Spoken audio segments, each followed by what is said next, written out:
So a common image that we like to use is the image of an iceberg, where the sort of visible tip of the iceberg, which is the dominant story that we tend to tell to represent the economy. When we think about the economy, we may think about jobs, formal employment in a capitalist firm as the kind of image of what the economy actually is. And that happens in all kinds of realms. It happens in a realm of, say, conventional economic development, where people would think, well, economic development must mean bringing in some capitalists to provide us with jobs. And it also happens on the critical left, when people are sort of fixated on this idea that there's a giant thing called capitalism that we're all trapped in, that we have to overthrow and then replace with something else. So that's the sort of tip of the iceberg representation. And then we like to talk about the underside of this iceberg, which is all of these other ways that we are actually currently sustaining ourselves. And when I say we sustaining ourselves, it's going to be very different in very different contexts with different communities. But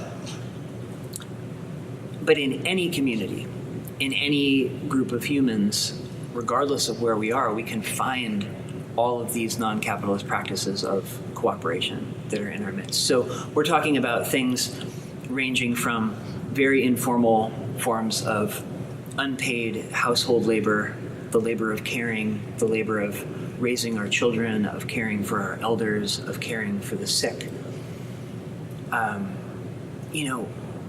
So many of the things that make us who we are unfold through non-capitalist practices of care.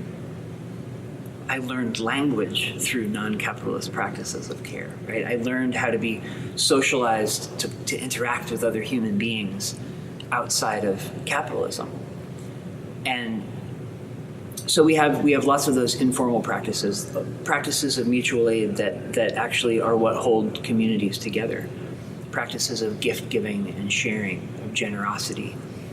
And then there's a whole realm of slightly more formalized practices that take the form of institutions and organizations. So everything from mutual aid community associations, forms of community financing like rotating savings and credit associations, to things like worker-owned businesses, worker cooperatives, housing cooperatives, community land trusts, various forms of self-provisioning, collective provisioning, like community gardens, people growing their own food, people exercising their own skills in their communities, fixing things for themselves, fixing things for each other. So all kinds of forms of collective organization.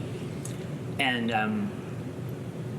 so this term capitalocentrism is a term that Gibson Graham developed as a way of talking about what happens when we always tell the story as if capitalism is the only story, and we leave out all those other practices that exist below the surface of the water. So in some ways, this is about trying to expose that below the surface piece. And what makes all those things distinct from capitalism, it's not about saying all these things are unconnected from capitalism, right? So a lot of people will argue, well, yeah, you can identify all these practices of cooperation, but so many of them are connected to capitalism. And this is part of the capitalocentric thing. If you can show something to be connected to capitalism, then it's like automatically just part of it. It gets sucked into the capitalism, and then it no longer seems to have any independent life or power of its own. But these things, even if they're connected, remain distinct. I mean, these are all places where humans are organizing almost always in association with non-human living beings too. This is another important piece that we can get to, but where humans are organizing in non-exploitative ways, where our labor is not being appropriated by someone other than ourselves who claims to own some share of it by virtue of private property. I mean, that's part of the capitalist mode. And in various ways where people are what we talk about as where people are commoning. Commoning meaning that we're making and sharing a collectivity. There's a sense in which the things that we're building and relying on are shared, and they're negotiated in common in a directly democratic way, where the participants are the ones who actually are able to determine the conditions of their labor and how that labor works and how that labor is used. We can get caught up in this sort of capitalist versus non-capitalist thing, where people will say, again, well, it's not non-capitalist because it's connected to capitalism. It's feeding capitalism in some way. So, a worker cooperative is a good example that's often raised, where we have a worker-owned and controlled business. It is organized in a non-capitalist way internally, meaning that where in a capitalist firm you would have, in a simple version, you would have a capitalist who's the owner of the firm. The capitalist is hiring workers and paying a wage to those workers. Those workers are generating value for that capitalist, and the capitalist gets to keep all of the surplus value that's produced by those workers by virtue of the way the wage contract works. And so the capitalist gets the surplus, it's their private property, they get to decide, within various constraints, they get to decide what to do with that surplus. The workers don't get to decide that. The workers don't get to decide the conditions of their labor for the most part. I mean, obviously the state intervenes in certain ways and creates parameters, but the capitalists have some real power in terms of what the state is able to do in that regard.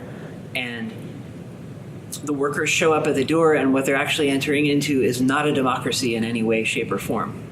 It's ironic that we live in a society that likes to call itself democratic, but yet most people who have jobs in a capitalist firm are showing up to fairly totalitarian structures and spending most of their time in those structures, right? That's the capitalist firm. The boss has the power to hire and fire. So you're showing up to that job. You don't determine the conditions of your work. You don't determine what happens to your surplus. In a worker cooperative, that's a completely different story. You're showing up to a job in an enterprise where you are the owner. You are the one who is determining the conditions of your work. You're the one who's determining the way in which value is being produced, the way in which the value is being shared. You're collectively deciding, what do we do with the surplus that we're producing? How do we allocate that? How much of it goes to us? How much of it goes into growing the business? How much goes to supporting and sustaining the larger communities that we're a part of, the larger social change efforts that we're a part of, if your worker co-op is oriented in that way? So totally different internal way of operating. So I think it's clear in that example how that enterprise is itself a non-capitalist enterprise. It's organized in a non-capitalist way. People will then say, well, but worker cooperatives, they produce commodities. They sell commodities on the market. So there's one thing. A lot of people have this idea, this sort of a popular idea that circulates. If you're selling things, then that must be capitalism. If your worker cooperatives make profit, if you're making a profit, that must be capitalism. But I think if we imagined, just for the sake of imagining, an entire economy made of entities that were owned and controlled by their workers, I mean, maybe I don't want to go there because I actually have no idea what that would look like. I'm not sure anybody really does. And actually, I'll backpedal on that because I don't even want to imagine a reality where everybody is organized in one particular way. And I guess that's actually part of the thinking that we're trying to do. That's part of the impulse of diverse economies too, is not to say worker co-ops, those are cool. Everybody should be in a worker co-op. The worker co-op should be the fundamental model that the whole economy operates by. In a way, I think what we're saying is the worker co-op is one particular really interesting, inspiring, and powerful mode of organizing that is an instance of non-capitalism. So then we ask, what are the other kinds of instances of non-capitalism, right? In some ways, it's about encouraging creativity to imagine all the different possible ways we could organize ourselves. But I also want to say that it's important. So some people would say the worker co-op interfaces with capitalism on a capitalist market it inevitably competes with capitalist firms. If you're collective copies in the Pioneer Valley in Massachusetts, in the USA, a incredible worker cooperative, highly successful, you're going to be competing with the FedEx network of capitalist copy firms, and therefore you're really part of capitalism, right? So that's the thinking of capitalism as a big system. Anything that touches it becomes capitalist. And that's where we really want to push back and say, sure, no doubt, we're all interacting and interfacing with this colonial force and process, which is capitalism. But that can't devalue the ways in which we're organizing ourselves that are resisting and that are transforming and that are pushing back. And in some ways, the question is, why does capitalism always have to be the thing that co-opts us? Why can't we co-opt it? Why do we always have to place power in its hands?